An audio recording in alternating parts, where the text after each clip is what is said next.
Welcome to a channel tech mechanical and electrical.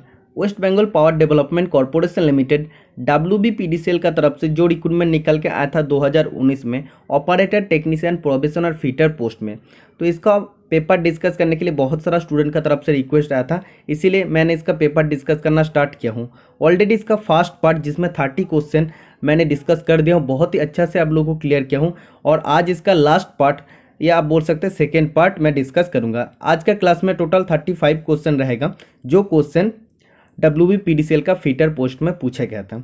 तो video बहुत ही ज़्यादा इंपॉर्टेंट होगा, ईच एंड एवरी क्वेश्चन का सोल्यूशन बताने का मैं कोशिश करूंगा। वीडियो को आप लोग ध्यान से देखना। तो आज मैं 31 नंबर क्वेश्चन से डिस्कस करना स्टार्ट करूँगा। आप देख सकते question number 31, what is the definition of feet. तो आप सभी स्टूडेंट ऑलरेडी अगर आप लोग मैकेनिकल से बिलोंग करते हैं तो आप लोग जानते हैं लिमिट फिट टॉलरेंस क्या होता है। तो उसी चैप्टर का एक क्वेश्चन होता है फीट। तो फीट क्या होता है आप लोग जनरली जानते हैं, relationship that exist between two mating parts. Two mating parts मतलब कि दो मैचिंग पार्ट्स आप लोग बोल सकते हैं, कोई भी दो पार्ट जहाँ पे मैच करता है। सोच लो एक कोई भी होल है, ओके, एक कोई भी होल है और इसके अंदर अगर कोई भी शाफ्ट है, तो इन दोनों जो मैच कर रहे हैं इसका बीच में जो रिलेशन होता है कि उसमें कितना लूज रहेगा, किसमें उसमें कितना टाइट रहेगा, ये जो रिलेशन होता है उसको बोलता है फीट। तो फीट जनरली 3 टाइप्स का होता है। सबसे पहले आप लोग को जानना चाहिए क्लियरेंस फीट, उसका बाद होता है इंटरफेरेंस फीट और तीसरा होता है ट्रांजिशन फीट। क्लियरेंस फीट में क्या होता है, जो होल का साइज होता है शाफ्ट का साइज से बड़ा होता है। सो ये जो छोटा वाला होता है ये होता है शाफ्ट और होल होता है बड़ा। तो होल जब बड़ा होगा शाफ्ट जब छोटा होगा, तो इन दोनों का बीच में अगर फिटिंग करेंगे तो क्या हो जाएगा, एक अलगा फिटिंग आएगा। अलगा मतलब क्या, ढीला फिटिंग आएगा, लूज फिटिंग आएगा। तो इस फिट को बोलते हैं क्लियरेंस फिट, ठीक है। इंटरफेरेंस फिट में क्या होता है, जो होल का साइज होता है, होल का साइज सोचो इतना है और शाफ्ट का साइज उससे ज़्यादा होता है। तो इसमें क्या होता है, होल अगर छोटा होगा शाफ्ट अगर बड़ा हो जाएगा तो उसमें हम लोग को टाइट फिट करना पड़ेगा ना, तो फिट बहुत ज़्यादा टाइट हो जाएगा। तो इंटरफेरेंस में क्या होता है, बहुत टाइट फिट होता है और क्लियरेंस में बहुत ही लूज फिट होता है। और ट्रांजिशन फिट में क्या होता है, ट्रांजिशन फिट में कभी कभी क्लियरेंस फिट दिखाया जाता है, कभी कभी इंटरफेरेंस फिट हम लोग को देखने को मिलता है, इसीलिए इन फिट को ट्रांजिशन फिट कहता है। ओके, तो ये चीज़ आप लोग को जानना चाहिए।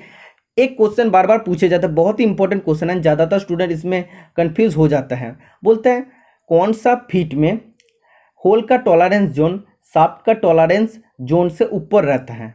फिर से मैं क्वेश्चन रिपीट करता हूँ। क्वेश्चन पूछे जाता है कौन सा फीट में होल का टॉलरेंस जोन शाफ्ट का टॉलरेंस जोन से ऊपर रहता है, तो इसका राइट आंसर हो जाएगा क्लियरेंस फीट में। ओके, अगर क्वेश्चन ऐसा पूछता है कौन सा फीट में होल का टॉलरेंस जोन शाफ्ट का टॉलरेंस जोन से नीचे रहता है, तो तब इसका राइट आंसर क्या हो जाएगा, इंटरफेरेंस फिट हो जाएगा। ओके, अगर क्वेश्चन ऐसा पूछता, सबसे जो ज़्यादा क्वेश्चन पूछे गए हैं ट्रांजिशन फिट से, क्योंकि इसमें ज़्यादातर स्टूडेंट कंफ्यूज हो जाता है। बोलते हैं कौन सा फिट में होल का टॉलरेंस जोन और शाफ्ट का टॉलरेंस जोन ओवरलैप करता है।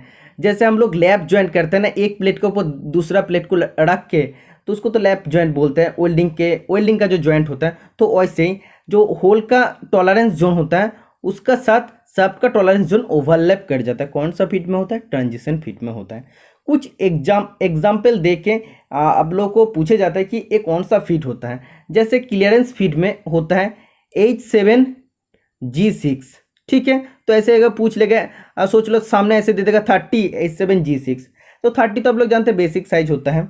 तो H7G6 का मतलब क्या होता है, क्लियरेंस फिट होता है। ये नॉर्मल चीज़ आप लोग को याद रखना है। अगर ऐसा पूछता है H7P6, G का जगह ओनली P हो जाएगा, तब ये कौन सा फिट हो जाएगा, इंटरफेरेंस फिट हो जाएगा। ओके, तो कैसे इसका फिट निकलना पड़ता है कि इसमें इंटरफेरेंस कैसे आ रहा है, क्लियरेंस कैसे आ रहा है, ये बहुत लंबा एक चार्ट होता है। तो हमको आता है, इसके लिए अलग से आप लोग को क्लास प्रोवाइड करना पड़ेगा।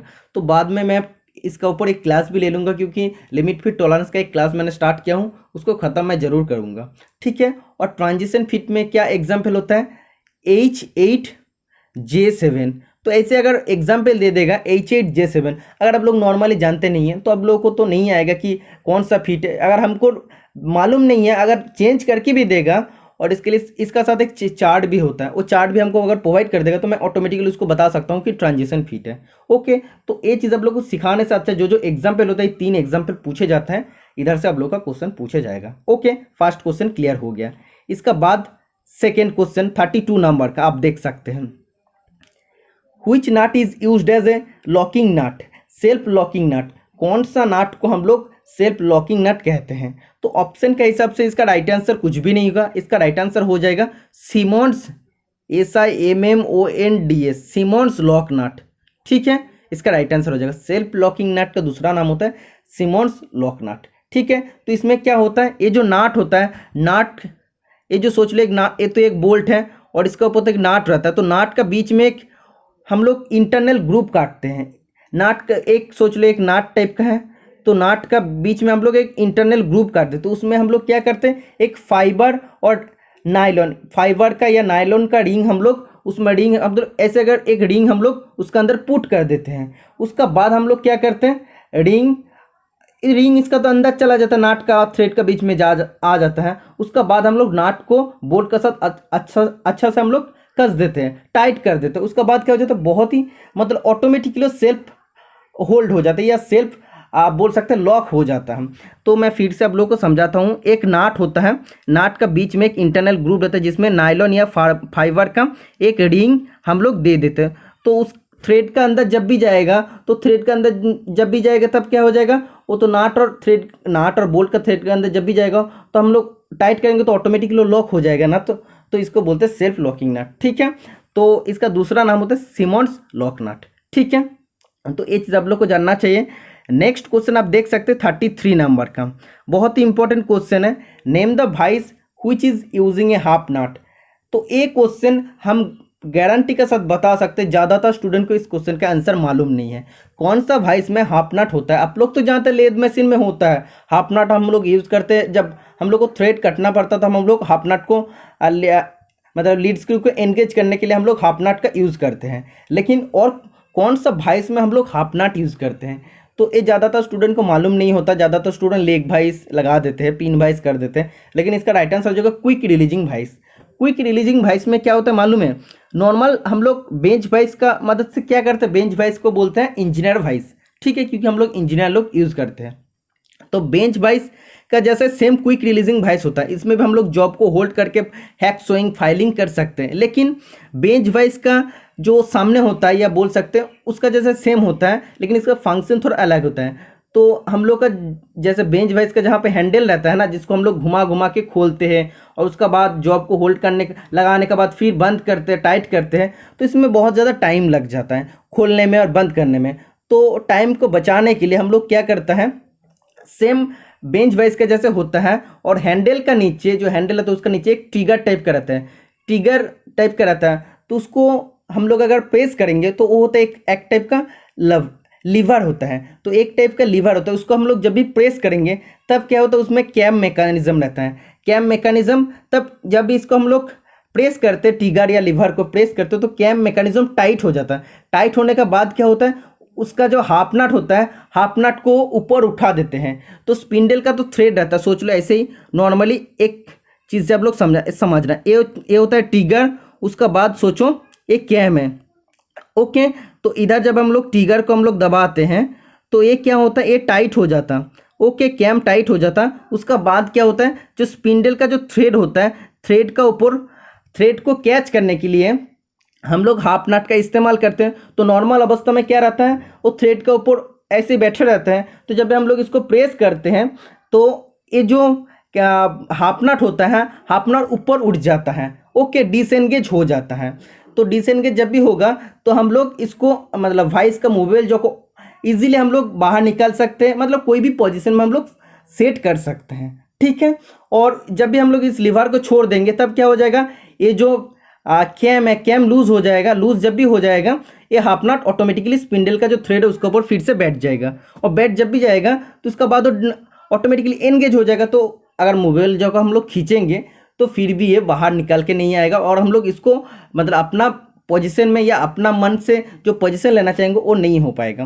तो एक्चुअली आप लोग को क्विक रिलीजिंग भाई जो भी देखे हैं वो सभी स्टूडेंट जानते हैं, उसमें एक ट्रिगर रहता है। मैं फिर भी आप लोग को क्लियर कर रहा हूँ, ट्रिगर इधर से हम लोग दबा देते हैं। ट्रिगर जब भी दबाते हैं कैम रहता है, तो कैम बहुत ज़्यादा टाइट हो जाता है। तो टाइट जब भी होगा तो इसको क्या करते हैं, ये जो हाफ नट होता है हाफ नट को डिसएंगेज कर देता है। नॉर्मल एनगेज अवस्था में रहता है, स्पिंडल का जो थ्रेड होता है उसमें एनगेज अवस्था में रहता है, इसीलिए हम लोग उसको इजीली बाहर निकाल नहीं सकते हैं। तो जब भी हम लोग इधर से टीगर दबाते हैं ये बहुत ज़्यादा टाइट हो जाता है, इसका बाद डिसएनगेज हो जाता है, तो मूवेबल जॉक हम लोग इजीली बाहर निकाल सकते हैं, मतलब अपना पोजीशन में सेट कर सकते हैं।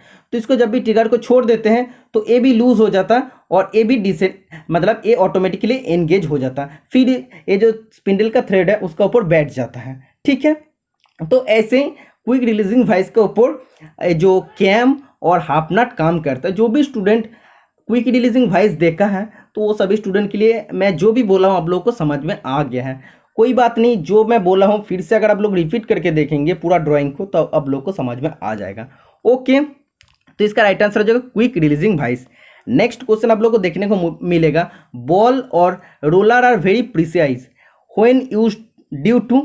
तो आप लोग को जानना चाहिए बॉल और रोलर निडल ये सब कहाँ पे यूज़ होता है, बियरिंग में यूज़ होता है। तो बियरिंग आप लोग जानते हैं कोई भी एक लंबा शाफ्ट है, लंबा शाफ्ट को एक पोजीशन में सपोर्ट देते हैं और उसका अंदर जो फ्रिक्शन रहता है फ्रिक्शन भी कम कर देता है हम लोग बियरिंग की मदद से। तो एक सपोर्ट देने के लिए हम लोग बियरिंग का इस्तेमाल करते हैं। तो बियरिंग टू टाइप्स का होता है, फ्रिक्शन बियरिंग होता है जिसको प्लेन बियरिंग बोलते हैं, और आप लोग इसको और एक होता है anti friction bearing. Anti friction bearing में रोलिंग एलिमेंट यूज होता है। ओके, तो एंटी फ्रिक्शन बियरिंग क्या क्या चीज़ से बनता है वो आप लोग को जानना चाहिए। सबसे पहले रोलिंग एलिमेंट से बनता है। ओके, उसका बाद होता है रेसेस होता है, रेसेस, और तीसरा होता है केज। ठीक है, तो इन तीन चीज़ को समझ में आना चाहिए। बियरिंग का क्लास मैंने ले लिया हूँ, जो भी स्टूडेंट का बियरिंग में डाउट है वो सभी स्टूडेंट मेरे चैनल में जाकर बियरिंग का क्लास देख सकते हैं। तो रोलिंग एलिमेंट मतलब क्या होता है, सबसे पहले मैं थोड़ा सा ड्राइंग करूंगा, अब देख लेना, इसमें आप लोगों को सब कुछ समझ में आ जाएगा। ठीक है, वेट, आप लोग को मैं ड्राइंग करके बताता हूँ, इसको ज्वाइन कर देता हूँ।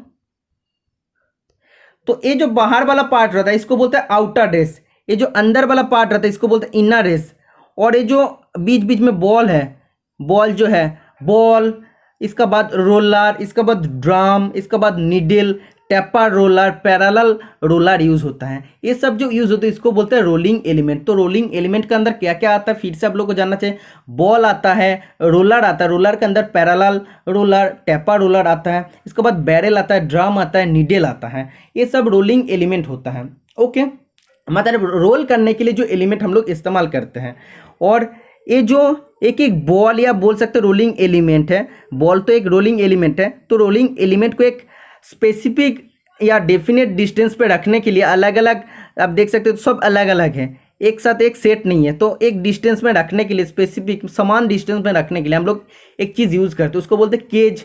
आप लोग बोल सकते हैं या नहीं तो आप बोल सकते हैं उसको ऐसे बोल सकते हैं आप लोग कि रिटेनर या सेपरेटर आप लोग बोल सकते हैं। ठीक है, केज बोल सकते हैं, नहीं तो आप लोग सेपरेटर या रिटेनर बोल सकते हैं। ठीक है, तो बियरिंग का क्या क्या पार्ट मैंने बता दिया हूँ। बाहर वाला जो पोर्शन है इसको बोलते हैं आउटर रेस, इनर वाला पोर्शन को बोलते हैं इनर रेस, और ये जो बॉल का आकार में है ये निडल भी रह सकता है, तो ये होता है रोलिंग एलिमेंट, और इसको जो अलग अलग करके रखा है इसको सेपरेटर या केज रिटेनर आप लोग बोल सकते हैं। ठीक है, तो आप लोग को ये जानना चाहिए जो रोलिंग एलिमेंट होता है वो किस मटेरियल से बनता है। रोलिंग एलिमेंट मतलब ball, roller, barrel, needle, drum किस मटेरियल से बनता है, क्रोमियम या क्रोम निकेल से बनता है। ठीक है, इसमें ग्राउंड किया जाता है या गुड पॉलिश होता है। ओके, और रेसेस जो होता है इनर रेस आउटर रेस होता है, तो किस मटेरियल से बनता है, हाई ग्रेड क्रोमियम स्टील या आप बोल सकते हैं क्रोम निकेल स्टील से बनता है, और ये टोटली हार्डेंड होता है, ग्राउंड होता है, पॉलिश किया जाता है, बहुत ज़्यादा हार्डेंड होता है। ओके, और जो केज होता है ये आप बोल सकते हैं सेपरेटर या रिटेनर जिसको बोलते हैं। तो ये चीज़ आप लोग को जानना चाहिए, क्या करता है जो रोलिंग एलिमेंट होता है ये रोलिंग एलिमेंट को अलग अलग करके रखता है। ठीक है, तो समझ में आ गया है। तो क्वेश्चन में क्या पूछा था फिर से मैं आप लोग को बता देता हूँ, वेट मैं पूरा इरेज कर लेता हूँ। क्वेश्चन में पूछा था ball and roller are very precise when use due to. तो बॉल और रोलर हम लोग जब यूज़ करते हैं रोलिंग एलिमेंट का हिसाब से कौन सा बियरिंग में करते हैं, एंटी फ्रिक्शन बियरिंग में करते हैं। तो बॉल और रोलर में कौन सा कॉन्टैक्ट आता है यही पूछा है एक्चुअली। तो अगर कोई भी एक बॉल को अगर हम लोग ग्राउंड में रखेंगे तो इसमें कौन सा कॉन्टैक्ट होता है, बॉल जस्ट एक ही पॉइंट में ग्राउंड के साथ टच होता है, तो एक ही पॉइंट में हो रहा है ना, तो इसको बोलते हैं पॉइंट कॉन्टैक्ट। बॉल बियरिंग जब भी बोलेगा उसमें बॉल का जो कॉन्टैक्ट होता है उसमें पॉइंट कॉन्टैक्ट होता है। जब भी बोलेगा रोलर बियरिंग तो रोलर इस टाइप का रोलर होता है, तो इसमें क्या होता है, ग्राउंड के साथ एक लाइन कांटेक्ट होता है। ठीक है, तो अब लोग को मैं फिर से बता देता हूँ, बॉल जब भी होगा पॉइंट कांटेक्ट होता है और रोलर जब भी होगा तब वो लाइन कांटेक्ट होता है। तो इसका राइट आंसर हो जाएगा point and line contact. Okay, समझ में आ रहा है ना ईच एंड एवरी पॉइंट। जो भी स्टूडेंट का थोड़ा सा भी नॉलेज है और प्रैक्टिकल किया है वो सभी स्टूडेंट के लिए बहुत ही ईजी है। इसका बाद आप देख सकते हैं कार्बोराइजिंग। कार्बोराइजिंग मतलब क्या होता है, बोले carburizing is done on the surface of. Carburizing कौन सा मटेरियल या कौन सा स्टील का सरफेस के ऊपर हम लोग करते हैं। तो सबसे पहले आप लोग को जानना चाहिए, जनरली जो भी कंपोनेंट होता है, जो भी कंपोनेंट हम लोग यूज़ करते हैं वो हार्ड वेयर रेजिस्टिंग सरफेस होना चाहिए, क्योंकि उसमें अगर हार्ड नहीं होगा, वेयर रेजिस्टिंग मतलब क्या, उसमें स्क्रैचेस वगैरह ना लगे, वैसे एक सरफेस आप लोग को होना पड़ेगा। और उसका जो कोर पोर्शन होना पड़ेगा, मतलब इनर पोर्शन होना पड़ेगा, soft tough and shock resistance होना पड़ेगा। सॉफ्ट जब भी होगा, जब भी नरम होगा, उस ऑटोमेटिकली वो शॉक रेजिस्टेंस होने वाला है और टफ भी होने वाला है। ठीक है, तो कोई भी जो कंपोनेंट हम लोग बनाते हैं उसका आउटर सरफेस को ऑलवेज हार्ड और वेयर रेजिस्टिंग होना पड़ेगा और इनर सरफेस को सॉफ्ट होना पड़ेगा और शॉक रेजिस्टेंस या आप बोल सकते हैं टफ होना पड़ेगा। तो जनरली जो लो कार्बन स्टील होता है, लो कार्बन स्टील में क्या होता है, बहुत कम मात्रा में कार्बन रहता है। कितना कार्बन रहता है आप लोग जानते हैं 0.05 से 0.3% कार्बन रहता है। तो 0.15% ये सब अगर कार्बन इतना परसेंट अगर रहेगा या इतना कम कार्बन अगर परसेंटेज रहेगा तो उसको हम लोग डायरेक्ट हार्डनिंग नहीं कर सकते, क्योंकि इसमें बहुत ही कम मात्रा में मतलब कार्बन रहता है। तो इसको डायरेक्ट हार्डनिंग नहीं करते, उसको हम लोग क्या करते, केस हार्डनिंग करते हैं। तो केस हार्डनिंग कैसे करते हैं, सबसे पहले हम लोग को कार्बोराइजिंग करना पड़ता है। कार्बोराइजिंग मतलब क्या है, इसका जो सरफेस में, ये तो कोई भी एक मेटल है, सोच लो एक मेटल, इसका पूरा कार्बन परसेंटेज 0.15%। तो कार्बोराइजिंग में क्या होता है, इसका जो अंदर वाला पोर्शन है उसका 0.15% ही 15% ही रहेगा, वो नरम रहेगा, सॉफ्ट रहेगा और टफ और शॉक रेजिस्टेंस भी रहेगा। लेकिन उसका जो आउटर सरफेस होगा उसको तो हार्ड बनाना ही पड़ेगा ना, क्योंकि अगर उस मटेरियल से हम लोग कोई भी कंपोनेंट बनाने जाएंगे तो उसका आउटर सरफेस को हार्ड और वेयर रेजिस्टिंग होना ही पड़ेगा। तो वो करने के लिए हम लोग क्या करते हैं, हार्ड कब बनेगा, जब कार्बन परसेंटेज ज़्यादा होगा। जब भी कार्बन परसेंटेज ज़्यादा हो जाएगा तब वेयर रेजिस्टिंग प्रॉपर्टी भी आ जाएगा।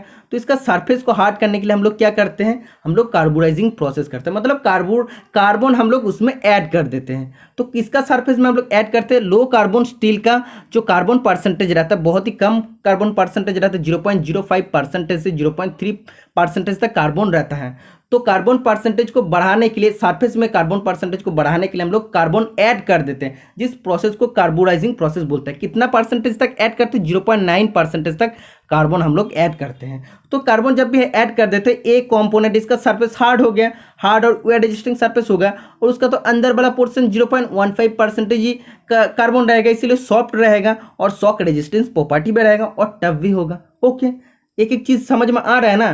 तो इतना अच्छा आप लोग को कोई क्लियर नहीं कर पाएगा, हम गारंटी के साथ आप लोग को बता सकते हैं। क्लास अगर आप लोग ध्यान से देखेंगे, आप लोग को ईच एंड एवरी पॉइंट आप लोग को समझ में आ जाएगा।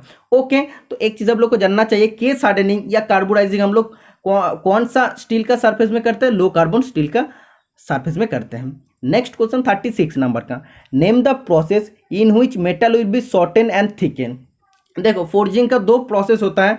सबसे पहले जानना चाहिए ड्राइंग आउट होता है और दूसरा होता है ऑफसेटिंग। ठीक है, ड्राइंग आउट प्रोसेस में क्या होता है, थोड़ा सा मैं आप लोग को बता देता हूं। ड्राइंग आउट प्रोसेस, कोई भी एक पीस है, सोच लो एक पीस है, सॉरी ऐसे हम बना देते हैं, एक पीस है, सोच लो ऐसा। ठीक है, ड्राइंग आउट ऑपरेशन में क्या है, इसका जो थिकनेस है, सोच लो इतना थिकनेस है। ड्राइंग आउट ऑपरेशन में इसका थिकनेस घट जाएगा, उसको हम लोग थिकनेस को कम कर देंगे और इसका जो लंबाई है, लंबाई को हम लोग बढ़ा देंगे, मतलब लेंथ को हम लोग बढ़ाएंगे और जो इसका क्रॉस सेक्शन है या थिकनेस है, उसको थिकनेस को हम लोग कम कर देते हैं। तो आप लोग इजीली बता सकते हैं, ड्राइंग आउट ऑपरेशन में हम लोग क्या करते हैं, कोई भी एक अगर थिकर मटेरियल रहेगा तो उसको हम लोग थीन मटेरियल हम लोग बदल देते हैं। तो अगर कोई भी एक इतना मोटा सा या इतना छोटा सा जॉब रहेगा तो उसको लेंथ में हम लोग बढ़ा देते हैं और इसका जो क्रॉस सेक्शन रहता है उसको हम लोग कम कर देते हैं। ठीक है, इसको बोलते हैं ड्राइंग आउट ऑपरेशन। तो ड्राइंग आउट ऑपरेशन हम लोग कैसे करते हैं, स्लेज हैमर और फुलार का मदद से हम लोग करते हैं। कभी कभी क्वेश्चन आता है ड्राइंग आउट ऑपरेशन करने के लिए क्या क्या जरूरत होता है, स्लेज हैमर और फुलार का जरूरत होता है। ड्राइंग आउट ऑपरेशन हम लोग 4 स्टेप में करते, स्टेप वाइज करते हैं। सबसे पहले क्या करते हैं, सेटिंग द स्टॉक करते हैं, स्टॉक को सेटिंग करते, उसके बाद नेकिंग करते, उसके बाद फुलरिंग करते, उसके बाद हम लोग लास्ट में फिनिशिंग करते हैं। 4 स्टेप आप लोग को याद रहना चाहिए, setting the stock, necking, fullering and finishing, 4 step हो गए हैं। तो इसमें क्या आप लोग का होता है, ड्राइंग आउट ऑपरेशन समझ में आ गया है। आप सेटिंग ऑपरेशन इसका पूरा अपोजिट होता है। आप सेटिंग ऑपरेशन में क्या होता है, सोच लो, इतना मोटा सा, सॉरी मैं फिर से एक बार ड्राइंग को बनाता हूँ। सोच लो इतना लंबा एक चीज़ है और इसका जो डायमीटर है इतना है और इतना लंबा है, तो उसको हम लोग क्या करते हैं, ऑफसेटिंग ऑपरेशन में इसका जो क्रॉस सेक्शन है या थिकनेस को हम लोग बढ़ा देते हैं, साइज में हम लोग कम कर देते हैं। ठीक है, तो इसमें क्या होता है, का जो ड्राइंग आउट ऑपरेशन होता है उसमें थिकर मटेरियल को हम लोग थिन में बदल देते हैं और ऑफसेटिंग ऑपरेशन में थिन मटेरियल को हम लोग थिकर मटेरियल में बदल देते हैं। ठीक है, तो क्वेश्चन में क्या बोला है आप देख सकते हैं। फिर से मैं क्वेश्चन रिपीट करता हूँ, name the process in which metal will be shorten and thicken. मतलब कौन सा एक फोर्जिंग ऑपरेशन का एक प्रोसेस होता है जिसमें मटेरियल शॉर्ट हो जाता, छोटा साइज हो जाता, लेंथ में शॉर्ट हो जाता और उसका जो थिकनेस होता है उसमें बढ़ जाता है। तो मैं तो अभी अब लोगों को बताया हूँ, जो ऑफसेटिंग ऑपरेशन होता है उसमें क्या होता है, ऑफसेटिंग ऑपरेशन में जो थिन जॉब होता है उसको हम लोग थिकर जॉब में बना देते हैं। तो इसीलिए इसका राइट आंसर एक्चुअली होना चाहिए ऑफसेटिंग। तो ऑप्शन में तो आप लोगों को ऑफसेटिंग देखने को नहीं मिल रहा है। तो ऑफसेटिंग का भी 3 प्रोसेस होता है। सबसे पहले होता है एंड ऑफसेटिंग, उसका बाद होता है सेंटर ऑफसेटिंग और तीसरा होता है फुल ऑफसेटिंग या जंपिंग जिसको बोलते हैं। ठीक है, तो एंड ऑफसेटिंग मतलब क्या है, कोई भी एक पीस है, कोई भी एक पीस ऑफ स्टॉक है, उसका अगर एंड पोर्शन को अगर हम लोग सिर्फ ऑफसेटिंग करेंगे, एंड पोर्शन को ऑफसेटिंग मतलब क्या, उसका लेंथ को कम कर देंगे और थिकनेस को अगर हम लोग बढ़ा देते हैं, मतलब सोच लो इसका थिकनेस बढ़ गया है और इसका लेंथ कम हो गया है, इसको बोलते हैं एंड ऑफसेटिंग। और सेंटर ऑफसेटिंग मतलब क्या, उसका बीच पोर्शन को, सेंटर पोर्शन को अगर ऑफसेटिंग कर देंगे, मतलब उसका थोड़ा सा लेंथ कम कर देंगे, थिकनेस को बीच में बढ़ा देंगे, उसको बोलते हैं सेंटर ऑफसेटिंग। अगर आप लोग कोई भी एक जॉब है, इतना लंबा और इतना मोटा जॉब है, इसको अगर हम लोग छोटा और मोटा बना देंगे, मतलब पूरा ऑफसेटिंग कर देंगे, फुल ऑफसेटिंग जिसको बोलता है कोई भी पीस ऑफ स्टॉक का, तो उसको जंपिंग ऑपरेशन बोलता है। ठीक है, तो इसीलिए इसका राइट आंसर हो जाएगा जंपिंग। ठीक है, तो जंपिंग या फुल ऑफसेटिंग आप बोल सकते हैं। समझ में आ रहा है ना। ये जो क्वेश्चन है, ज़्यादातर स्टूडेंट इस क्वेश्चन का राइट आंसर नहीं दे पाएगा। आप सभी स्टूडेंट जानते हैं जेनी कैलिपर क्या है। जेनी कैलिपर का दूसरा नाम होता है hermaphrodite calliper, bent leg caliper.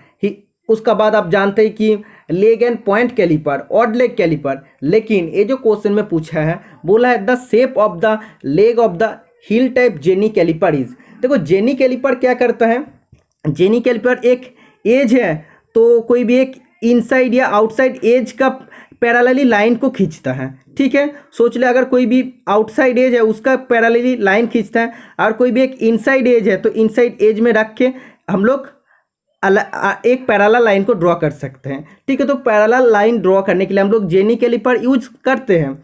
और क्या करते हैं, कोई भी एक सिलिंड्रिकल जॉब है, सिलिंड्रिकल जॉब का सेंटर पोर्शन को निकालने के लिए हम लोग क्या करते हैं, जेनी कैलिपर यूज करते हैं। तो जो भी स्टूडेंट प्रैक्टिकल किया है वो सभी स्टूडेंट जानते हैं कैसे हम लोग जेनी कैलिपर का मदद से सेंटर पोर्शन को निकालते हैं। जेनी कैलिपर का जो बेंड टाइप लेग होता है उसको अगर हम लोग इधर रख के, अगर हम लोग जो डिवाइडर जैसा पॉइंट होता है उसको अगर लेके ऐसे काटेंगे, ओके, उसका बाद जो और एक पॉइंट है इधर से रख के अगर ऐसे कटेंगे, इधर से रख के ऐसे कटेंगे और इधर से रख के ऐसे कटेंगे, तो 4 पॉइंट को अगर हम लोग जो कर देंगे तो बीच में आता है जो पॉइंट, उसको बोलते हैं सेंटर पोर्शन।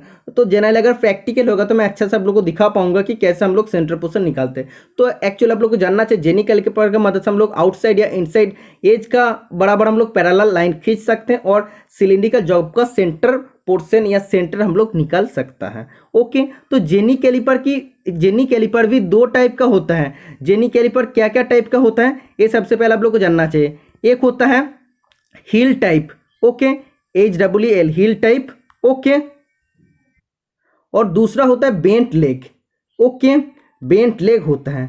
तो हील टाइप में क्या होता है, हील टाइप का तो एक लेग तो डिवाइडर का जैसा होता है स्ट्रेट, और अनदर लेग क्या होता है उसका इनसाइड लेग होता है। ठीक है, तो इसको तो बेंट लेग कैलिपर या जेनी कैलिपर बोलते हैं। जेनी कैलिपर में क्या होता है, एक लेग तो ऑलवेज स्ट्रेट होता है डिवाइडर का जैसा, लेकिन और एक जो लेग होता है बेंट होता है। तो बेंट कभी कभी इनसाइड होता है और कभी कभी ऐसे आउटसाइड भी होता है, आउटसाइड भी होता है। तो जो इनसाइड होता है बेंट उसको बोलते हैं हील टाइप जेनी कैलिपर, और जो आउटसाइड होता है उसको बोलते हैं बेंट लेग जेनी कैलिपर। ठीक है, तो ये आप लोग जानते थे कि नहीं, ये आप लोग मेरे को बताना। ठीक है, तो इधर क्वेश्चन पूछा है जो हील टाइप जेनी कैलिपर होता है तो उसका शेप कैसा होता है। तो एक तो समान होता है डिवाइडर का जैसे स्ट्रेट लेग होता है, और एक क्या होता है, और एक लेग इनसाइड होता है। ओके, ये होता है हील टाइप जेनी कैलिपर। अगर इधर ही पूछता है, इससे पूछता कि बेंट लेग अगर पूछता, ठीक है, बेंट लेग जेनी कैलिपर कैसा होता है, तो एक लेग स्ट्रेट होता है और एक लेग क्या होता है, टुवर्ड्स आउटसाइड, आउटसाइड का बराबर होता है। ठीक है, समझ में आ गया है। तो इसका राइट आंसर होगा option number C. Next question 38 number का आप देख सकते हैं, spindle of a radial drilling machine. तो ड्रिलिंग मशीन का मतलब से हम लोग क्या कर सकते हैं, कोई भी होल को बना सकते हैं, ड्रिल कर सकते हैं। ठीक है, तो रेडियल ड्रिलिंग मशीन जब भी बोलेगा मतलब लार्ज डायमीटर होल को हम लोग इस ड्रिलिंग मशीन के साथ हम लोग बना सकते हैं, या आप बोल सकते हैं multiple holes in one setting of the work. अगर हम लोग जो रेडियल मशीन का जो आर्म होता है उसको अगर एक बार ही सेटिंग करेंगे तो एक बार सेटिंग करने से हम लोग मल्टीपल होल बना सकते हैं। तो रेडियल ड्रिलिंग मशीन किस टाइप का होता है, सबसे पहले मैं बना देता हूँ। ये पिलर आप या आप बोल सकते हैं कॉलम बोल सकते हैं। ठीक है, ये जो रॉड टाइप का होता है इसको पिलर या कॉलम आप बोल सकते हैं, और इसमें एक रेडियल आर्म होता है। रेडियल आर्म को हम लोग ऊपर नीच इसको हम लोग 360 डिग्री में रोटेट कर सकते हैं। और ये जो रेडियल आर्म होता है ये बहुत लंबा होता है, और इसका ऊपर रहता है स्पिंडल हेड रहता है। स्पिंडल हेड का जो पोर्शन रहता है इसमें ही रहता है ड्रिल का स्पिंडल। ठीक है, तो अगर हम लोग रेडियल आर्म को एक ही जगह में फिक्स करते हैं और एक जॉब का अगर इतना लंबा जॉब को अगर हम लोग रखते हैं, ठीक है, और इतना लंबा सोच लीजिए इसका रेडियल आर्म है, तो स्पिंडल हेड को अगर इधर सेट करेंगे इधर एक ड्रिलिंग होल बना पाएंगे एक ही सेटिंग में। रेडियल आर्म को तो एक बार सेट कर दिया, उसके बाद जस्ट स्पिंडल हेड को अगर थोड़ा सा लूज करेंगे उसके बाद सामने लेके आएंगे, इधर लेके आएंगे, फिर इधर होल बना पाएंगे, फिर सामने लेके आएंगे स्पिंडल इधर आएगा तो फिर इधर होल बना पाएंगे। तो इधर बोलते हैं multiple hole in one setting of the work को एक ही बार सेटिंग करेंगे और मल्टीपल होल हम लोग बना सकते हैं। इसके बाद heavy and large work piece, जब बहुत बड़ा बड़ा और हेवी जॉब के लिए यूज होता है radial arm drilling machine. Okay, ये चीज़ आप लोग को समझ में आ गया है। तो इधर बोला है spindle of radial arm drilling machine. Radial arm drilling machine का जो स्पिंडल होता है या आर्म होता है उसको हम लोग कौन सा डायरेक्शन में घुमा सकते हैं, हम लोग 360 डिग्री में घुमा सकते हैं, बाएं दाएं ऊपर नीचे सब कर सकते हैं। इसीलिए इसका राइट आंसर हो जाएगा रोटेशन या rotate all direction. Option number D is the right answer हो जाएगा। ओके, समझ में आ रहा है ना। जो भी वेस्ट बंगाल से स्टूडेंट बिलोंग करते हैं वो सभी स्टूडेंट के लिए पीडीसीएल का जॉब बहुत ज़्यादा इंपॉर्टेंट होता है, क्योंकि हम भी जानते हैं, हम भी वेस्ट बंगाल से बिलोंग करते हैं। बाकी बाहर का बहुत सारा स्टूडेंट भी अभी पीडीसीएल में काम करता है, वो सभी स्टूडेंट के लिए भी ये बहुत ही अच्छा जॉब होता है, क्योंकि आप लोग जानते हैं इसमें बहुत सारा फैसिलिटीज़ आप लोग को मिल जाता है।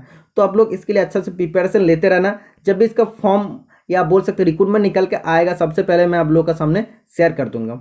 आप देख सकते बोला है which mobile equipment is used for self loading and shifting them to different place in the factory.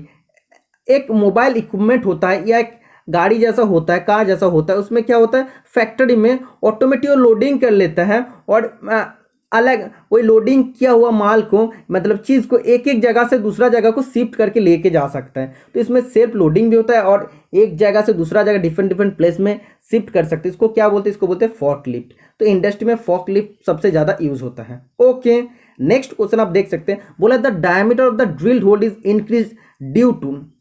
हम लोग अगर ड्रिलिंग करेंगे तो ड्रिल का जो डायमीटर होता है, सोच लो 10 mm होता है, तो ड्रिल होल का डायमीटर भी 10 mm होना चाहिए ना। ड्रिल करने के बाद होल जो होगा तो 10 mm होना चाहिए, कभी कभी 10 से 11 mm, मतलब ड्रिल का जो डायमीटर उससे ज़्यादा मतलब बड़ा बन जाता है। क्यों ऐसा होता है, तो ड्रिल का डायमीटर तो हम लोग लैंड टू लैंड चेक करते हैं, ठीक है, लेकिन इसका जो काटिंग एज होता है वो अगर सोच लो एक इधर होता है इधर होता है, मतलब दोनों काटिंग एज अगर इक्वल नहीं होगा, एक छोटा होगा एक बड़ा होगा, तब वो जो होल बनाएगा वो बड़ा साइज का होल बनाएगा, ठीक है। तो ड्रिल का जो हम लोग साइज लेते हो कहाँ से लेते हैं, लैंड टू लैंड लेते हैं। ओके, समझ में आ गया है, बहुत ही इंपॉर्टेंट क्वेश्चन है।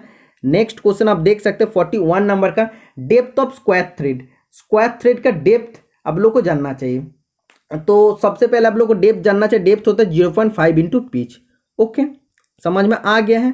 डेप्थ ऑफ स्क्वायर थ्रेड आप लोग को मैं बता दूं, डेप्थ ऑफ एक्मी थ्रेड पूछता है, depth of buttress thread, depth of warm thread पूछे जाते हैं। आइसोमेट्रिक थ्रेड का डेप्थ ऑफ डेप्थ पूछे जाते हैं। तो एक्मी थ्रेड का डेप्थ क्या होता है आप लोगों को जानना चाहिए। एक्मी थ्रेड का डेप्थ होता है पिच बटा 2 प्लस 0.25 mm, ठीक है, ये होता है। और कभी कभी ऐसे भी दिया रहता है 0.5 into pitch plus 0.25 mm, okay, ये होता है एक्मी थ्रेड का। बट्रेस थ्रेड का क्या होता है 0.75 इंटू पिच होता है बट्रेस थ्रेड का डेप्थ। वार्म थ्रेड का डेप्थ क्या होता है 0.6866 इंटू पिच होता है। तो क्वेश्चन में बहुत बार पूछे जाते हैं कौन सा थ्रेड का सबसे ज़्यादा डेप्थ होता है।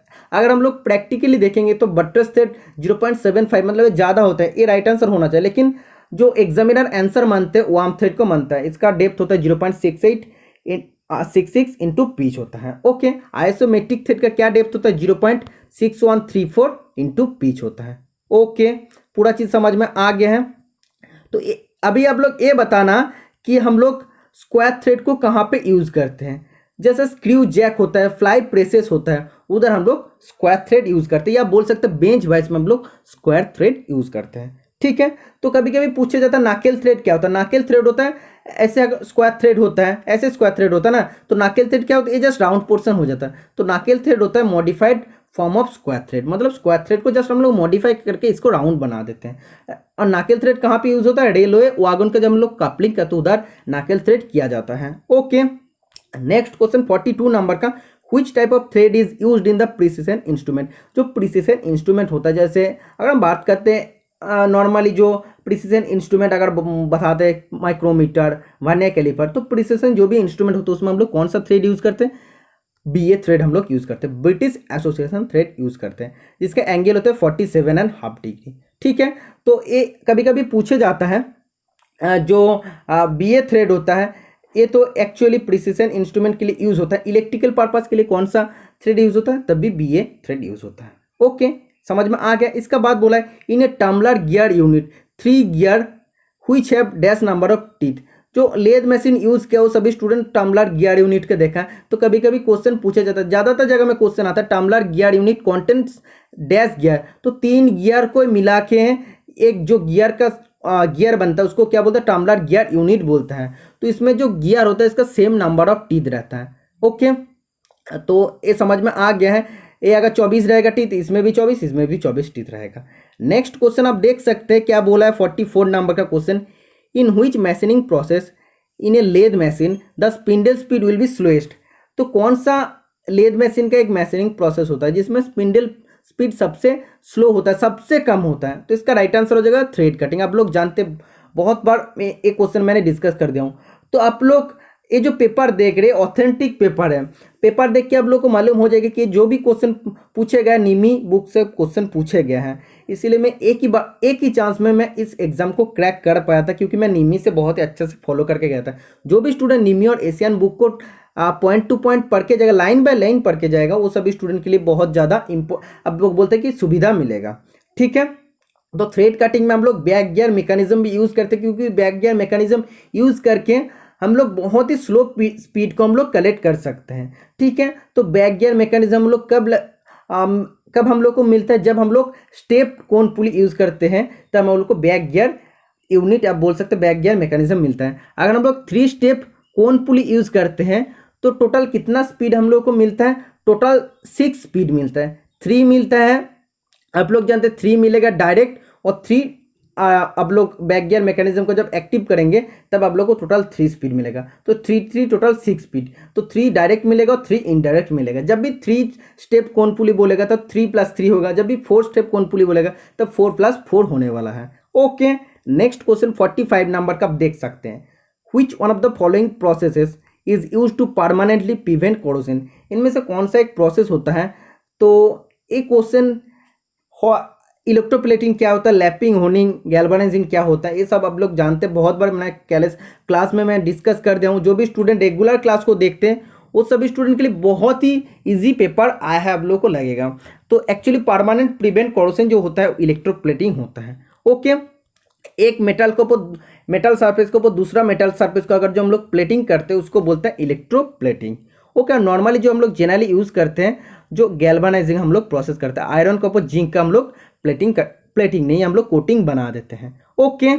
नेक्स्ट क्वेश्चन 46 नंबर का आप देख सकते हैं, एज पर Indian standard 5 types of thumb screw is used, type D is known as. तो सबसे पहले आप लोग को जानना चाहिए थंब स्क्रू क्या होता है। Thumb screw are used in places where fixing and removal of components are frequent. मतलब थंब स्क्रू हम लोग थंब फिंगर दे के जो हम लोग इजीली जो कंपोनेंट को खोल सकते हैं और बंद कर सकते हैं, उधर हम लोग थंब स्क्रू यूज़ करते हैं। तो थंब स्क्रू को खोलने के लिए हम लोग जनरली थंब स्क्रू का इस्तेमाल करते हैं, इसीलिए इसका नाम थंब स्क्रू है। तो जिस कंपोनेंट में हम लोग को फ्रीक्वेंट फिक्सिंग एंड रिमूव मतलब फ्रीक्वेंट बहुत जल्दी लगाना पड़ता, खोलना पड़ता, तो उधर हम लोग कौन सा स्क्रू यूज़ करते हैं? थंब स्क्रू यूज़ करते हैं। और थंब स्क्रू के लिए हम लोग फिंगर टाइट ही देते हैं, कोई भी अलग से इंस्ट्रूमेंट लेके या कोई भी अलग से कुछ लेके कंपोनेंट लेके हम लोग टाइट नहीं देते। थंब स्क्रू मतलब क्या? थंब फिंगर देके फिंगर टाइप मतलब टाइट जितना होता है उसमें हम लोग रख देते हैं। ठीक है, तो ये जो थंब स्क्रू होता है जनरली हम लोग कहाँ कहाँ पे यूज़ करते हैं? वर्नियर हाइट गेज जो होता है उसमें थंब स्क्रू यूज़ करते हैं। वर्नियर कैलिपर जो होता है ऊपर में थंब स्क्रू यूज़ करते हैं, जिसको हम लोग मतलब खोलते हैं तो उसमें हम लोग वर्नियर जो स्लाइड रहता है उसको हम लोग वर्नियर स्केल का वर्नियर कैलिपर को हम लोग स्लाइड कर सकते हैं, और इसको बंद कर देंगे तो हम लोग उसको स्लाइड नहीं कर पाएंगे। तो ये होता है थंब स्क्रू। ठीक है, तो वर्नियर हाइट गेज में भी देखने को मिलता है, वर्नियर कैलिपर में भी देखने को मिलता है। तो टोटल 5 टाइप का थंब स्क्रू होता है। जो टाइप ए होता है ये इसका नाम होता है थंब स्क्रू पार्शियली थ्रेडेड। जो थंब स्क्रू होता है उसमें पूरा थ्रेड नहीं होता, आधा आधा थ्रेड होता है। ठीक है, टाइप बी जो होता है थंब स्क्रू फुल्ली थ्रेडेड होता है, टोटली थ्रेडेड होता है। टाइप सी जो होता है इसमें जस्ट ये जो थंब स्क्रू होता है इसमें जस्ट एक स्लॉट काटा रहता है, अंदर स्लॉट काटा रहता है, इसको बोलते हैं slotted thumb screw partially threaded. Okay, और जो टाइप डी होता है उसको बोलते हैं slotted thumb screw fully threaded. तो पहले क्या था? सबसे पहले जो था थंब स्क्रू पार्शियली थ्रेडेड, उसके बाद थंब स्क्रू फुल्ली थ्रेडेड, इसका बाद जस्ट स्लॉटेड ऐड हो गया, स्लॉटेड का साथ बाकी चीज़ सेम हो गया। तो टाइप डी में क्या हो जाएगा? Slotted thumb screw fully threaded हो जाएगा। ओके, और टाइप ई मतलब क्या? Flat thumb screw. ओके, तो टाइप डी मतलब क्या क्वेश्चन में पूछा है? टाइप डी मतलब हो जाएगा slotted thumb screw fully threaded. Option number A is the right answer हो जाएगा। ओके, समझ में आ रहा है ना? ये सब क्वेश्चन आप लोग को दूसरा जगह में देखने को नहीं मिलेगा। हम कोशिश करते हैं कि ईच एंड एवरी क्वेश्चन को आप लोग को समझाने के लिए थंब स्क्रू क्या होता है। बहुत सारा स्टूडेंट ये भी नहीं जानता था कहाँ पे हम लोग थंब स्क्रू यूज करते हैं। ओके, नेक्स्ट क्वेश्चन 47 नंबर का, which jig is used for location from a board. कौन सा जिग कोई भी एक बोर्ड से लोकेशन को फाइंड करता है? तो इसका राइट आंसर क्या हो जाएगा? Option number D is the right answer हो जाएगा। पोस्ट जिग जो होता है तो कोई भी बोर्ड से वो लोकेशन को फाइंड करता है। और एक क्वेश्चन पूछे जा सकते हैं, which jig is used when it is necessary to locate the piece part from its face. मतलब कोई भी एक पीस ऑफ पार्ट का फेस को देख के अगर हम लोग को लोकेट करना पड़ता ड्रिलिंग होल को, तब उसमें हम लोग कौन सा जिग यूज़ करते हैं? तब हम लोग उसमें टेबल जिग यूज़ करते हैं। ठीक है, अगर ऐसा बोलता है to locate the piece part from its face, मतलब फेस देख के अगर हम लोग को उसका कहाँ कहाँ पे ड्रिलिंग करना पड़ेगा वो अगर हम लोग को मालूम करना पड़ता तो उस हम लोग कौन सा जिग यूज़ करते हैं? तब हम लोग टेबल जिग यूज़ करते हैं। टेबल जिग में टोटल 4 लेग रहता है। ओके, नेक्स्ट क्वेश्चन, तो एक क्वेश्चन आप लोग को समझ में आ गया है। नेक्स्ट क्वेश्चन 48 नंबर का, in a wet lapping method the metal should be cut. Lapping method आप लोग जानते हैं, बहुत बार मैंने क्लास में डिस्कस किया हूँ। लैपिंग होता है प्रिसीजन सरफेस फिनिशिंग ऑपरेशन, जिसमें हम लोग कोई भी सरफेस को बहुत ही अच्छा फिनिश दे सकते हैं। ठीक है, तो लैपिंग 2 टाइप्स का होता है, एक होता है ड्राई लैपिंग, दूसरा होता है वेट लैपिंग। ड्राई लैपिंग में क्या होता है? इसको बोलते हैं फिनिश लैपिंग, बहुत ही कम मेटल कटता है और इसमें जो फिनिश होता है बहुत ही अच्छा फिनिश आता है।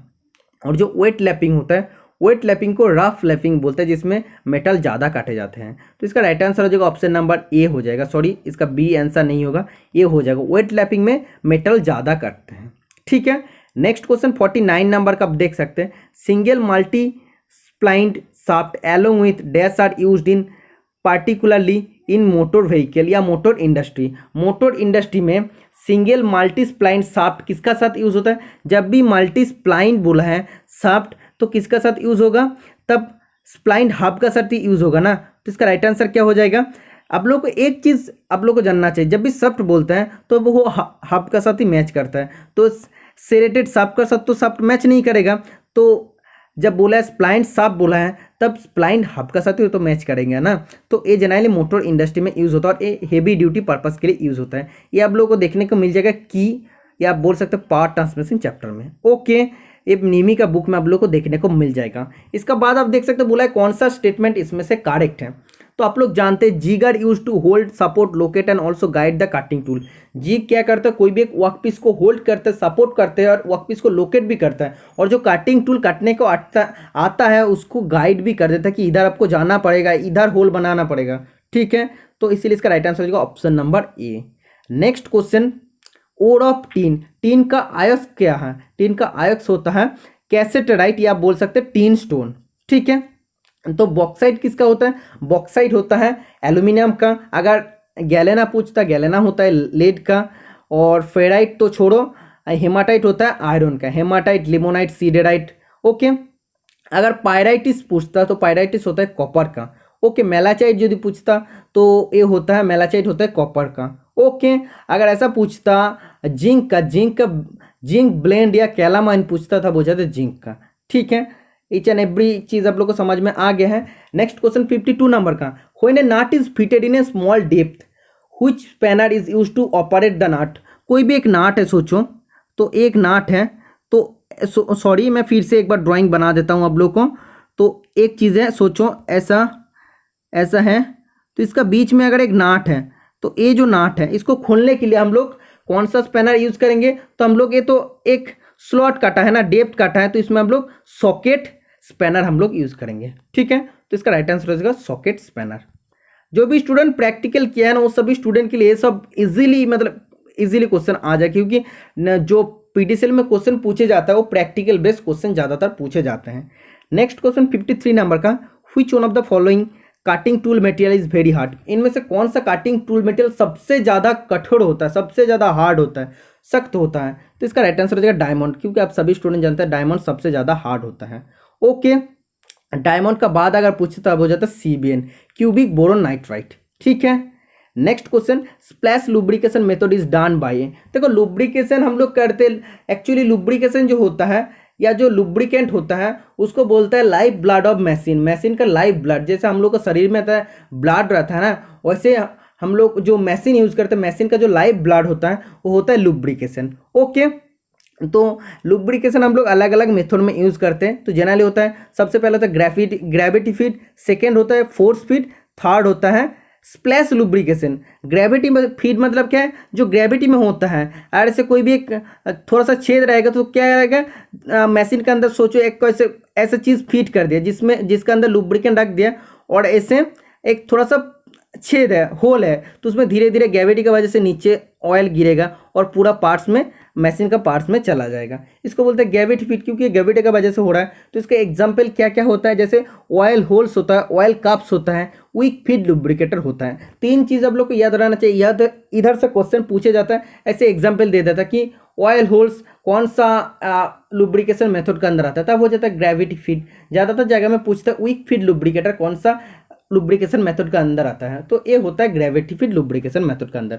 फोर्स फीड मतलब क्या है? हम लोग फोर्स दे के जो फीड करते हैं, तो फोर्स दे के फीड करते हैं मतलब क्या हो जाएगा, मशीन का जो इनर पार्ट होता है उधर तो हम लोग नॉर्मली हम लोग हाथ को तो अंदर नहीं लेके जा सकते हैं ना, तो उधर हम लोग क्या करते हैं, उधर हम लोग ऑयल गान, ग्रीस काप जो यूज करते हैं। गान में क्या करते हैं हम लोग, फोर्स देते हैं ना, उसी का वजह से ना गोली अंदर से बाहर निकलता है, मतलब गान से बाहर निकलता है तो फोर्स में निकलता है। तो इसीलिए जो ऑयल गान होता है, ऑयल भी फोर्स से निकलता है, ग्रीस भी गान से, मतलब जो कंटेनर होता है उधर से फोर्स में निकलता है और अंदर वाला पार्ट में चला जाता है। ग्रीस काप में भी सेम होता है। तो इन तीन एग्जाम्पल याद रखना चाहिए, ऑयल गान, ग्रीस काप होता है फोर्स फीड लुब्रिकेशन मेथड का अंदर।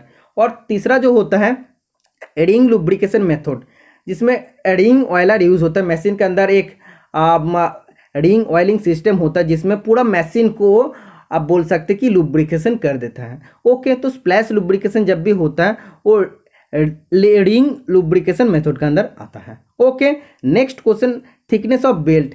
तो आप लोग जानते हैं पावर ट्रांसमिशन का सबसे कॉमन मेथड होता है पुली एंड बेल्ट मेथड। तो बेल्ट का जो मिनिमम थिकनेस होता है या बोल सकते हो नॉर्मल थिकनेस होता है 3 to 5 mm का होता है। Okay, option number B is the right answer हो जाएगा। नेक्स्ट क्वेश्चन, तो ये चीज आप लोगों को जानना चाहिए, बेल्ट किस किस मटेरियल से बनते हैं आप सभी स्टूडेंट जानते हैं। कल ही मैं डिस्कस कर दिया, मतलब पहला इसका जो पिछला वाला क्लास लिया तो उसमें मैंने बता दिया बेल्ट बनता है leather, cotton, rubber, synthetic material से बनता है।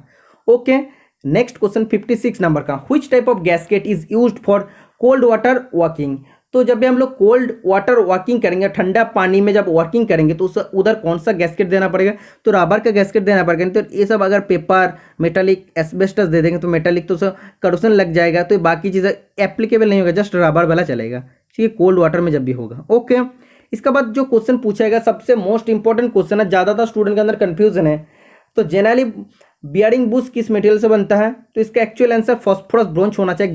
गान मेटल अगर ऑप्शन में रहता तो गान metal is the right answer हो जाता, लेकिन इधर आप लोग को फॉस्फोरस ब्रोंज दिया है तो phosphorus bronze is the right answer हो जाएगा। ओके, इसका बाद बोला है while chipping operator must be concentrated his mind on it's. जब भी हम लोग चिपिंग करते हैं, चिपिंग ऑपरेशन मतलब क्या, जब हम लोग चिजेल और हैमर का मदद से हम लोग कोई भी ऑपरेशन करते हैं उसको बोलते हैं चिपिंग ऑपरेशन, चिजेलिंग नहीं बोलते, ज़्यादातर स्टूडेंट चिजेलिंग बोल देते हैं, उसको एक्चुअल बोलते हैं चिजेलिंग, चिपिंग ऑपरेशन। ठीक है, तो चिजेल हम लोग क्या करते हैं, हम लोग जो यूज़ करते हैं ड्रिलिंग वगैरह करते हैं, जैसे ड्रिलिंग करने के बाद मेटल को सेपरेट करना पड़ता है, तब हम लोग चिजेल कर देते हैं। कोई भी एक्स्ट्रा मेटल हो तो मेटल रहता है तो उसको काटने के लिए हम लोग चिजेल यूज़ करते हैं। तो चिजेल 5 टाइप्स का होता है, आप लोग जानते हैं। चिजेल क्या क्या होता है, फ्लैट चिजेल होता है, उसका बाद फ्लैट चिजेल में नॉर्मल फ्लैट सरफेस से चिजेलिंग करने के लिए, उसका बाद होता है क्रॉस कट चिजेल जिसको केप चिजेल बोलते हैं, कोई भी रेक्टेंगुलर स्लॉट बनाने के लिए यूज़ होता है, खांचे बनाने के लिए यूज़ होता है। इसके बाद हाफ राउंड चिजेल यूज़ होता है जो ऑयल ग्रूव्स बनाते हैं या कार्ब कोई भी आकार, कार्ब आकृति कोई भी अगर जो होल बनाते हैं तब हम लोग cross cut half round chisel use करते हैं। उसका बाद यूज़ होता है वेब चिजेल।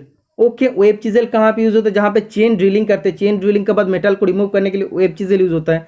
और यूज़ होता है डायमंड पॉइंट चिजेल, कोई भी एक मेटल का कोई भी एक जगह है जॉइंट में, अगर ये जो जॉइंट पोर्शन है इसको टोटली स्क्वायर बनाने के लिए हम लोग डायमंड पॉइंट चिजेल यूज़ करते हैं। टोटल 5 टाइप्स का चिजेल होता है, आप सभी स्टूडेंट जानते हैं। ओके, चिजेल का जो क्रॉस सेक्शन होता है क्या होता है, जनरली हेक्सागन और ऑक्टागन होता है। ओके, ये चीज़ आप लोग को जानना चाहिए। तो बोला चिपिंग ऑपरेशन हम लोग जब भी करते हैं, हम लोग चिजेल को रख के कोई भी मेटल के ऊपर जब भी हम लोग हैमर से मारते हैं तो हम लोग को कहाँ पे ध्यान देना चाहिए, बॉडी ऑफ द चिजेल, चिजेल का बॉडी के ऊपर, हेड ऑफ द चिजेल, चिजेल का हेड के ऊपर जहाँ पे हम लोग हैमर से मार रहे उधर, या काटिंग पॉइंट ऑफ द चिजेल, जो चिजेल का काटिंग पॉइंट है उधर हम लोग को ध्यान देना चाहिए, या face of the hammer, hammer का फेस में ध्यान देना चाहिए। तो एक्चुअली इसका राइट आंसर हो जाएगा काटिंग पॉइंट ऑफ द चिजेल, चिजेल का काटिंग पॉइंट में ध्यान देना चाहिए, क्योंकि ये जो मेटल को आप काट रहे हैं तो चिजेल का मदद से काट है, कितना काटा है, अगर वो लास्ट मोमेंट तक आ गए तो धीरे आपको थोड़ा सा प्रेशर देना चाहिए, या थोड़ा सा प्रेशर में आप लोगों को काटना चाहिए। तो वो काटिंग पॉइंट ऑफ चिजेल में आपको ध्यान देना चाहिए, कितना मेटल कटना बाकी है, कितना कटना पड़ेगा, कितना प्रेशर आपको देना पड़ेगा। ओके, तो इसलिए इसका राइट आंसर हो जाएगा option number C. Next question 59 number का आप देख सकते हैं, for perfect alignment of shaft in a power transmission media which coupling is used. Coupling आप सभी स्टूडेंट जानते हैं, कपलिंग हम लोग कोई भी दो शाफ्ट को जोड़ते हैं और एक शाफ्ट का मोशन को दूसरा शाफ्ट में हम लोग ट्रांसमिट करते हैं। ए शाफ्ट अगर घूम रहा है तो इसको अगर हम लोग कपलिंग कर जोड़ देंगे तो ए शाफ्ट भी घूमते लगेगा। ओके, तो अलग अलग कपलिंग होती है, जैसे universal coupling, clamp coupling, slip coupling, plate coupling. तो बोला है परफेक्ट अलाइनमेंट, दो अगर शाफ्ट है, दो शाफ्ट का एंड को परफेक्ट अगर अलाइन करना है, सीधा सीधे अगर आपको ज्वाइनिंग करना है पावर ट्रांसमिशन मीडिया में, तो हम लोग के लिए कौन सा कपलिंग यूज होता है, प्लेट कपलिंग यूज होता है। ओके, अगर क्वेश्चन में सबसे ज़्यादा पूछा जाता है यूनिवर्सल कपलिंग से, बोलता है which coupling allows positive transmission of power at larger angle, कौन सा कपलिंग या joint positive transmission of power, मतलब पावर का पॉजिटिव ट्रांसमिशन करता है बहुत लार्जर एंगल में, तो इसका राइट आंसर हो जाएगा universal coupling. Okay, next question 60 number is the most important question, इस क्वेश्चन को मैं अच्छा से क्लियर करूंगा। बोला है the sensitivity of spirit level depends upon, spirit level का सेंसिटिविटी किसका ऊपर डिपेंड करता है। सबसे पहले आप लोग को जानना चाहिए स्पिरिट लेवल क्या होता है। जब भी हम लोग वर्कशॉप में काम करते हैं, कोई भी मशीन अगर ख़राब हो जाता है तो उसको हम लोग को खोलना पड़ता है, तो उसको खोलने के बाद जब भी टोटली हम लोग को मेंटेनेंस हो जाता है, उसको बाद हम लोग को उसको क्या करना पड़ता है, उसको हम लोग ठीक ठाक जगह में बैठाना पड़ता है। तो बैठाने के लिए हम लोग को लेबलिंग ऑफ द मशीन ज़रूरत होता है। तो मशीनिंग ऑपरेशन स्टार्ट करने से पहले मशीन को ठीक ठाक लेवल नहीं किया जाएगा तो मशीनिंग ऑपरेशन में गलत आ जाएगा। ठीक है, तो लेबलिंग करने के लिए हम लोग क्या यूज़ करते हैं, स्पिरिट लेवल का इस्तेमाल करते हैं। स्पिरिट लेवल होता है एक कार्व ग्लास ट्यूब के जैसा होता है, इस टाइप का होता है, ग्लास से बना होता है, कांच से बना होता है, और एक कर्व होता है, वक्राकार होता है, जिसको बोलते हैं वायल, ठीक है, VIAL बोलते हैं। और इसका अंदर क्या रहता है, इसका अंदर रहता है इंडस्ट्रियल एल्कोहल रहता है, जिसको बोलते हैं स्प्रिट, ठीक है। तो स्प्रिट रहता है इसका अंदर, और इसका अंदर एक बाबेल रहता है, बाबेल को हम लोग इसके अंदर फंसा देते हैं, ट्रैप कर देते हैं, ठीक है। इसका बाद क्या होता है, द स्प्रिट आप बोल सकते हैं and the bubble are both acted upon equally by the force of gravity. ये जो स्प्रिट है, जिसको बोल सकते हैं कि इंडस्ट्रियल एल्कोहल, और जो बबल होता है, ये फोर्स ऑफ ग्रेविटी का ऊपर एक काम करता है। तो ये टोटल ये समान रहता है। जब मशीन को अगर हम लोग टेस्टिंग करते हैं तो इधर एक पॉइंट, एक मार्क रहता है। ये अगर मशीन टोटली फ्लैट रहेगा तो ये जो बबल होगा, बबल ये जो मार्क होगा इसका समान समान रहेगा। अगर थोड़ा सा भी ऊंचा नीचा हो जाएगा, अगर थोड़ा सा ऊंचा नीचा हो जाएगा, क्या हो जाएगा, तब बबल इधर आ जाएगा, और ये जो मार्क है तो इधर ही आना चाहिए ना। तो अब हम लोग को पता लग जाएगा कि ये टोटली ये फ्लैट अवस्था में नहीं है, या मशीनिंग का लेवलिंग ठीक ठाक नहीं हुआ है। तो इसका मदद से हम लोग स्पिरिट लेवल का मदद से हम लोग मशीनिंग का लेवलिंग करते हैं, ठीक है। तो इसका अंदर क्या रहता है, ये जो कार्ब ग्लास ट्यूब होता है इसको वायल बोलता है, स्प्रिट रहता है और एक बबल रहता है, ओके। और फोर्स ऑफ ग्रेविटी का हिसाब में काम करता है। अरे बहुत ज़्यादा प्रिसिशन होता है, बहुत ज़्यादा प्रिसिशन। कितना प्रिसिशन होता है, 0.02 से 0.05 mm पर 100 mm, ठीक है। कभी कभी क्वेश्चन पूछे जाता है, एक क्वेश्चन हम लोग को ज़्यादातर स्टूडेंट को मालूम नहीं है, sensitivity of spirit level. Spirit level का सेंसिटिविटी को कैसे हम लोग डिनोट करते हैं, ई से हम लोग लिखते हैं। तो इसका फॉर्मूला क्या होता है, movement of bubble in millimetre बटा 1 mm पर मीटर होता है, ठीक है। तो फिर से मैं आप लोगों को बता देता हूँ, अगर क्वेश्चन में आएगा sensitivity of spirit level, is equal to क्या होता है, movement of bubble in millimetre बटा 1 मिलीमीटर पर मीटर, ठीक है। तो ऐसे आप लोगों को डिनोट करना पड़ेगा। समझ में आ गया है। नेक्स्ट क्वेश्चन क्या पूछा है आप देख सकते हैं, what is the mechanism used in the micrometer. Micrometer में कौन सा मैकेनिज्म हम लोग यूज करते हैं, ज़्यादातर स्टूडेंट इस क्वेश्चन का राइट आंसर जानते हैं। इसका राइट आंसर हो जाता है थ्रेड मैकेनिज्म, जो हम लोग nut and bolt mechanism use करते हैं। तो nut and bolt mechanism thread mechanism में काम करते हैं ना, तो इसलिए इसका राइट आंसर हो जाएगा थ्रेड मैकेनिज्म। इसका बाद जो क्वेश्चन बोला है थोड़ा सा घुमा के दिया, if the accuracy of an instrument is 0.5 millimetre what is in inches. कोई भी एक इंस्ट्रूमेंट है जिसका एक्यूरेसी या लिस्ट काउंट 0.5 mm अगर मेट्रिक में होता है, उसका इंच में कितना लिस्ट काउंट या एक्यूरेसी होने वाला है। तो आप सभी स्टूडेंट जानते हैं 0.5 mm किसका, कौन सा इंस्ट्रूमेंट का एक्यूरेसी है, स्टील रूल का होता है। स्टील रूल किससे बनता है, स्टेनलेस स्टील या आप बोल सकते स्प्रिंग स्टील से बनता है। इसमें सैटिन क्रोम फिनिश रहता है, जिसके लिए जंग नहीं लगता, करोशन नहीं लगता। और इसमें इसका जो लिस्ट काउंट होता है 0.5 mm मिलीमीटर में होता है, और इंच में होता है 1/64 इंच, ओके। इसीलिए इसका सी इज द राइट आंसर हो जाएगा। नेक्स्ट क्वेश्चन स्क्रैपर से पूछे गए हैं। आप लोग जानते हैं स्क्रैपर कैसे बनता है, जो फाइल होता है ना, फाइल तो हाई कार्बन स्टील से बनता है, वो अगर खराब हो जाएगा तो खराब हो गया जो फाइल है उसको हम लोग स्क्रैपर बना देते हैं, ठीक है। तो बोला है size of the scraper range of its width of cutting edge 1 mm to dash and length is 100 mm to dash. बोला है जो स्क्रैपर होता है उसका विथ ऑफ कटिंग एज जो होता है उसका कितना होता है रेंज, 1 mm से कितना होता है, तो 1 mm से 3.5 mm होता है, ओके। और जो लेंथ होता है 100 mm से 250 mm होता है। समझ में आ गया है। बहुत इंपॉर्टेंट क्वेश्चन है, बहुत सारा स्टूडेंट के लिए अनकॉमन क्वेश्चन है। नेक्स्ट क्वेश्चन 64 नंबर का, in metric micrometer slip scale division is further divided into sub scale division is. जो माइक्रोमीटर होता है आउटसाइड माइक्रोमीटर में जो इसको बोलते हैं स्लीप या बैरल, आप लोग बोल सकते हैं बैरल या स्लीप बोल सकते हैं, सेम नेम है। और इसको बोलते हैं थिम्बल, ठीक है। और इसमें जो डिवीजन रहता है ऊपर में तो रहता है मेन स्केल डिवीजन, और उसको अगर हम लोग नीचे नीचे और एक डिवीजन से डिवाइड कर देते हैं तो ऊपर में तो टोटल 25 डिवीजन रहता है और नीचे सब डिवीजन बना देते हैं, इसीलिए 25 और रहता है। तो टोटल 50 डिवीजन होता है, 25 मेन डिवीजन और 25 सब डिवीजन, इसीलिए option number A is the right answer हो जाएगा, ओके। नेक्स्ट क्वेश्चन 65 नंबर का, for improving machining property in a harder metal which heat treatment property will be increased. कोई भी एक हार्डर मेटल है, उस हार्डर मेटल को हम लोग तो मैशिनिंग नहीं कर सकते क्योंकि बहुत ज़्यादा हार्ड है, मैशिनिंग करने जाएंगे तो टूट जाएगा। तो उसके अंदर मैशिनिंग प्रॉपर्टी बढ़ाने के लिए हम लोग को क्या करना पड़ेगा, सबसे पहले उस मटेरियल को सॉफ्ट करना पड़ेगा। और सॉफ्ट हम लोग कैसे करते हैं, हम लोग एनेलिंग प्रोसेस का मदद से करते हैं। एनेलिंग हीट ट्रीटमेंट प्रोसेस का मदद से कोई भी एक मेटल को हम लोग सॉफ्ट करते हैं। सॉफ्ट जब भी करते तो मैशिनिंग प्रॉपर्टी उसके अंदर आ जाता है, सॉफ्ट नहीं होगा तो उसको हम लोग मैशिनिंग नहीं कर सकते हैं, ठीक है। तो इसका राइट आंसर हो जाएगा ऑप्शन नंबर बी, एनएलई। ठीक है, तो ये था टोटल 65 क्वेश्चन जो पीडीसीएल का पेपर था। मैंने अच्छा से आप लोगों के साथ डिस्कस कर दिया। जो भी स्टूडेंट ध्यान से पूरा वीडियो देखे वो सभी स्टूडेंट को बहुत कुछ आज के क्लास से सीखने को मिला है। वीडियो पसंद है तो आप लोग लाइक कमेंट शेयर कर देना। जो भी दोस्त है, जो भी आप लोग का छोटा छोटा भाई है या जो भी आने वाला दिन में भी आईटीआई कर रहा है, वो सभी स्टूडेंट को मेरा चैनल को आप लोग सजेस्ट करना, क्योंकि मैं आप लोगों को ऐसे सपोर्ट करना चाहता हूं। मैं ओनली जॉब अपडेट नहीं देता हूं, पढ़ाई भी आप लोगों के साथ कराता रहता हूं। ठीक है, आज के लिए इतना ही, मिलते हैं नेक्स्ट में, टाटा बाय बाय।